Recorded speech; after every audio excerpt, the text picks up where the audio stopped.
About 2 months ago, I was out riding this bike in Malibu and I totaled it.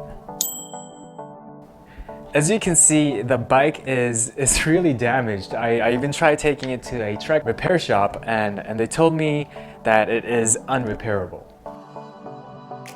So for the time being, I've been riding my road bike indoors and it's been working out fine. But you know, as a triathlete, you want to be training and riding really on your aero bars. So until I have enough money to purchase a new bike, I'm gonna see if I can repair the damages on this bike so that I can use it as an indoor trainer.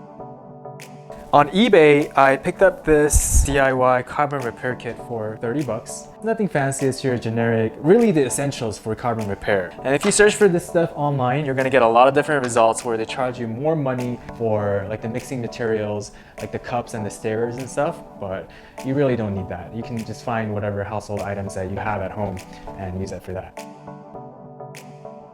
First off, taking a look at the bike, the biggest and really the main damage to repair is this stem section right here. And I'm gonna try my best to get it the way it was before the accident, meaning, you know, I can turn left and right, but it might end up being a situation where I'm kind of fixed looking only forward, which I think is okay for indoor use only. So I've done a little bit of research and there are 4 main steps to carbon repair. Step 1, gluing it to original position as much as you can. Step 2, sandpapering it down to make space for step 3, which is applying carbon sheets. And then step 4, sandpapering it down again to smoothen out the surfaces. And there is a step 5, which is repainting, but I don't know how to do that, so I'm gonna skip that part. So I'm gonna get started on those 4 steps today, and we'll see how long it takes.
Alright, so it took a little bit longer than expected, but considering it my first time ever doing something like this, I say it came out pretty good.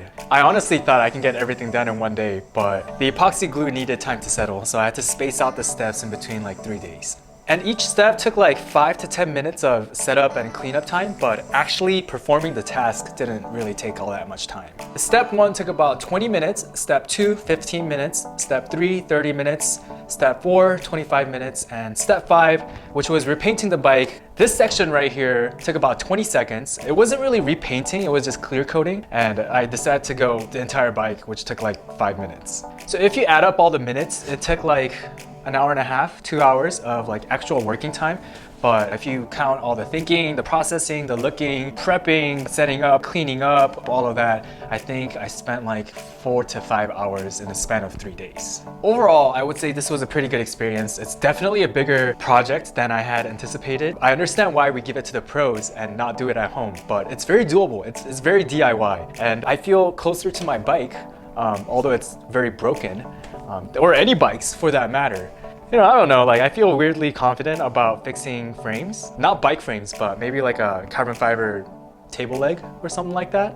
Anyways, although the bike is really strong and sturdy, I will only be using this as a temporary training solution indoors on the trainer, not be taking it outside. And hopefully soon I save enough money to actually buy a new tri bike.